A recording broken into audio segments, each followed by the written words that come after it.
good afternoon, and welcome to Rubbin'minds. My name is Isabella Adeliji. Now, as we say in Nigeria, happy new month, happy December, and today, the 1st of December, happy World AIDS Day. Now, World AIDS Day is celebrated all over the world to raise awareness on HIV, AIDS, to also stand in solidarity with people who are living with HIV and AIDS. And it's all about eradicating the stigma that has been attached to this disease for many years. Joining me for this conversation on AIDS in Nigeria, some of the things being done to prevent it, to support the people living with HIV and AIDS with the right antiretroactive drugs, and also to just make their life easier and ensure that policies do not discriminate against them. I have with me Patrick Akpan, Lagos State Coordinator, NEFWAN. Welcome to Rubbin'minds. Thank you. Also joining us for a conversation is Chiamaka Madueke, who is the Communications Officer at NIBUCA. Welcome to Rubbin'minds. Thank you very much. So let's get right into the conversation. Now, World AIDS Day is today, but if you're growing up in the 90s or growing up in the 80s, there was a lot of attention on HIV and AIDS. Hardly will a month go by and you're not seeing some kind of public service announcement. But over the last, say, couple of years now, I'm not sure the Gen Z, the Gen Alpha can relate with just how much it was an issue in the 90s and the early 2000s. So why is it important that we continue to commemorate World AIDS Day, considering that there's a lot of progress that has been made? And I'll start with you, Patrick.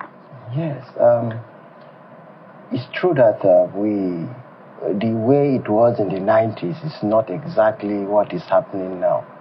And I think there's been a lot of awareness over time. So people, that time, you know that HIV was regarded as, there's a way the HIV was programmed.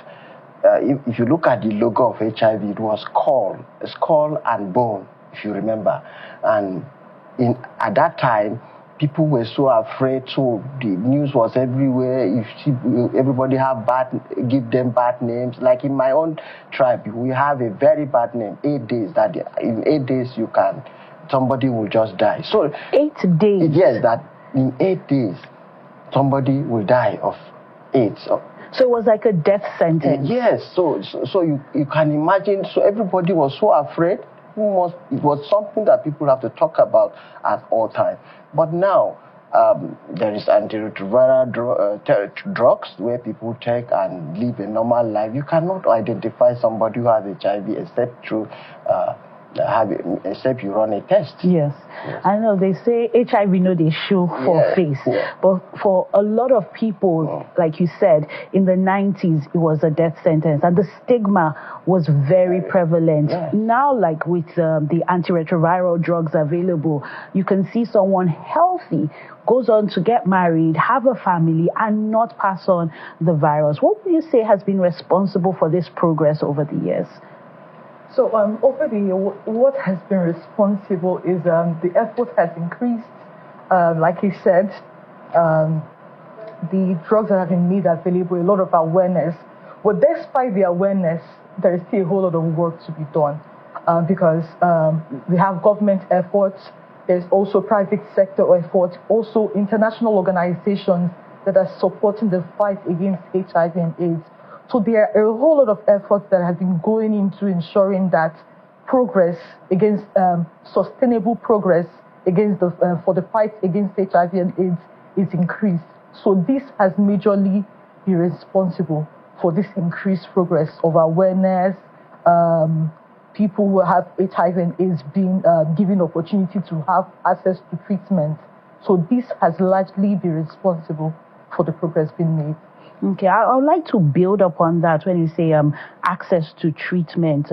How accessible, how affordable are these treatments, especially in the rural areas? Because I believe in a place where they're saying 8 days might not be relatable to maybe someone in a Lagos, Abuja, a Kano, a more cosmopolitan city, but in the rural areas where there still needs to be more awareness created, how accessible are these treatments?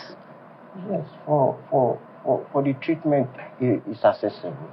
In all nooks and crannies of the country, there are drugs. There are HIV drugs available. And free of charge? Yes, it's free. Okay. Yes, and when people do know that you've been diagnosed with HIV, whether it's employers or community members, what is the reaction like now?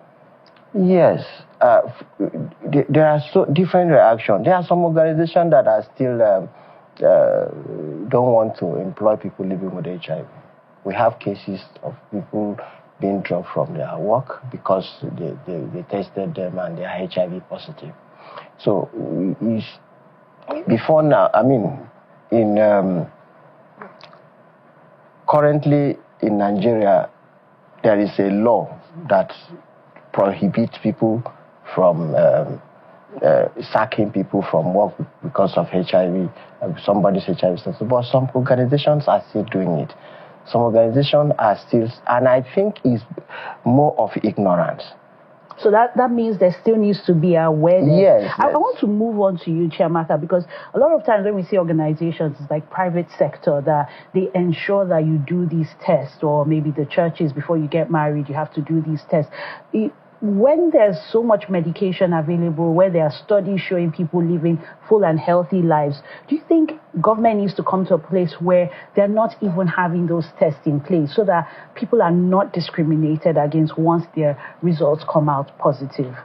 Sorry, I didn't get that question. So right now, organizations will ask you to do an HIV test, or churches will ask you to do an HIV test. Now, to build on what he said, that once that test comes out positive, you're not given employment. So should we be looking at a place where government is insisting that these organizations don't ask for HIV tests, considering that there are studies showing people living healthy and full lives? I still feel like, to my knowledge, I still feel like there still has to be need for the tests. But there still has to be laws. There are laws in place against organizations. Because if someone tests for HIV, I still believe that the opportunity that should be made available to even those who are not living with HIV should still be made available to those who have HIV. So to me, it's not really about the testing, it's what happens afterwards. So I believe that organizations, they have their reasons why they want those employees to go for those tests. But afterwards, what happens afterwards is what we're more concerned about. Are they going to be discriminated because they tested positive to HIV? So that is the major thing that we're more concerned about. And like he said, there is law. There are laws prohibiting situations like that, because you've discovered that someone is HIV positive and then you're discriminating, you're stigmatizing, you don't want to give certain people jobs because they're HIV positive. So now the issue might actually be the enforcement of those laws. I think what is important now is to get some personal stories. Like we can say all these things, but for the people who are living with HIV, are there instances where, and perhaps you can also share personally, where you get a testing and the relationship changes, whether it's a personal relationship, whether it's a friend, whether it's an organization? What's the reality on ground? Funny enough, I only experienced stigma once. I've not been stigmatized. It's only once that I. And what happened in that instance? Then I was the coordinator of a support group in NIMA, Nigerian Institute of Medical Research. And there was a program. There was a program to send off the DG, and I was invited to speak on behalf of that organization. I mean, our support group. Eventually, we were seated on a table, different tables, and then I was invited to come over to to deliver my goodwill message. When I got to the place, I introduced myself. When I went back, as I went back to the table, I did not see anybody seated on that table again. Wow. So I was surprised to see that people had left the table because they don't want to sit where I am sitting. So that was a big stigma. I was surprised also that they moved to tables where some of my colleagues are also sitting. They wouldn't know that they have other people who are also HIV positive, and they are seated on other seats. And they went to sit with them, not knowing that they just run away from me, and they are going to another set of people. So and how did that affect your mental health? Like coming back to see those empty chairs and knowing fully well that this was the reason behind their departure? Of course, I was not feeling comfortable, but of course, you know that I have already lived above stigma. For me to be coming openly, I have lived above stigma, but I knew that was a very big stigma and stigmatization, and I was not comfortable, but I had nothing to do. I still continued. I stayed there alone. I had to invite one of my colleagues that was seated there to come and sit with me, so that I can, at least, shouldn't be only me in a very big table, everybody ran away. So. And you say you've lived above stigma, and this has been for how many years since the diagnosis?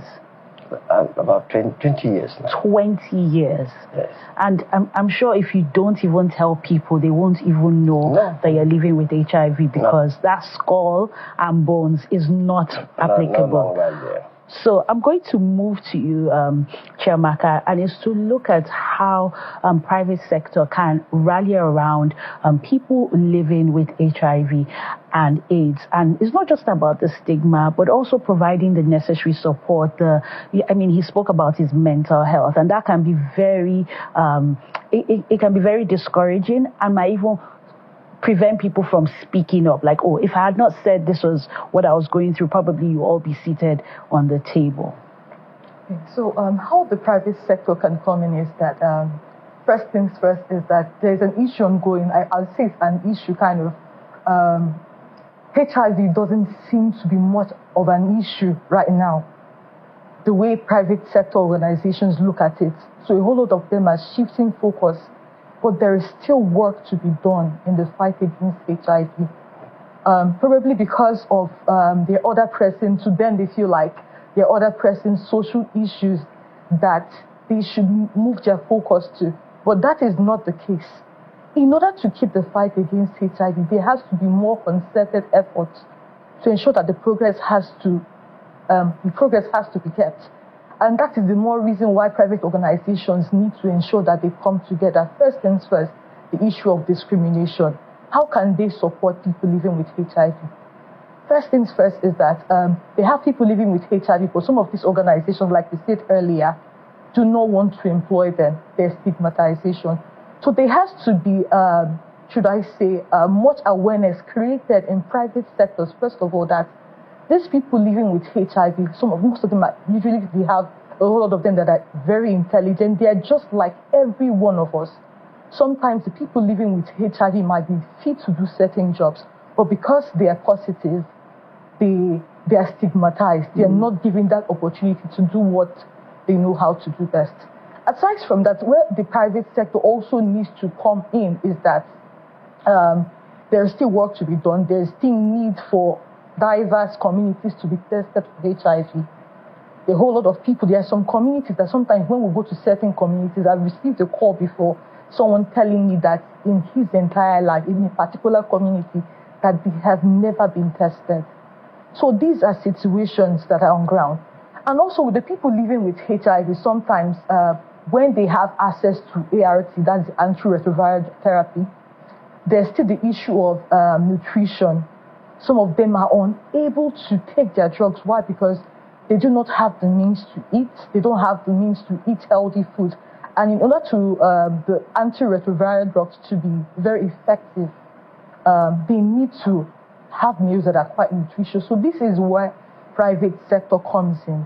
There needs to, like, HIV. So it's a concerted effort, and is multidimensional. Yes. I'll move to you, Patrick. And what do you feel the government can be doing what can the private sector be doing? How can your life be improved, and those of others living with HIV/AIDS, whether it's employment or it's just even acceptability in society and living above the stigma, like you said? Yes, I know that for government of Lagos State, for instance, they are trying. I want to commend Lagos State because they are actually helping people living with HIV. At many times in fact, few days from, on Tuesday there will be some empowerment by Lagos State government through Lagos State AIDS Control Agency. So governments are doing their best, they are trying, but the number, we have quite a number. What are the numbers like? Yes, are we seeing increase or decrease? Yes, in Lagos State, we are looking at a range of about 120,000 people living with HIV in Lagos State. And compared to the past 5-10 years, yes, has that number increased or has it come down? Of course, it has increased because that number was not exactly like that before, some years back. But if you want to talk about 1 or 2 years from now, it is coming down because the rate of new infection is not very high any longer like it used to be. So the rate of transmitting from mother to child, yes, has reduced. Has reduced. We have a lot of women now, pregnant women, who are delivering babies that are negative, and that alone has reduced the number of new infection. And then we are now looking at trying to make sure that by the end of 2030, every person will not have new infection, and that is a general thing that everybody has to. I thank God for the theme of this year's world is the take the right path, meaning that everybody all hands must be on deck to see that we meet that target of 2030. All hands must be on deck. Yes. Yes. Thank you very much, Patrick Akpan, for your contributions on Rubbin'minds, and also thank you, Chiamaka Madueke. Thank you. Yes, as we celebrate World AIDS Day, it's important that we continue to create awareness on HIV and AIDS, in particular the prevention of HIV and AIDS, safe sex, using protection, also getting tested is very important, especially if we have pregnant women who are watching this. You need to get tested. It is possible to deliver a baby that is not infected with the virus, but that can only happen when you are tested. HIV is preventable. And if you are already living with HIV or AIDS, there are antiretroviral drugs available free of charge, courtesy of the government. You can get tested for free. You can get these drugs, and there are support groups that are there to support you even throughout this journey. And our appeal is to private sector to continue to have an open arm policy and employ people who are living with HIV and AIDS and not discriminate against them because of their health condition. As long as they're capable of performing their duties on the job, it is important they are given the opportunities, just like we give opportunities to people living with disabilities. It starts with you and I ensuring that we treat everybody equally. They are part of society, and with our love, our care, we're going to see those numbers come down on the decline. And kudos to governments like Lagos State who are being very supportive and helping these communities. But to whom much is given, much is required. So we expect even more in terms of empowerment, in terms of testing, in terms of support, and ensuring that they don't just get the drugs, but they also have the nutrition required for these drugs to properly work. So we believe that as we continue to celebrate the efforts that are made, we won't lose sight that HIV and AIDS is preventable. We'll go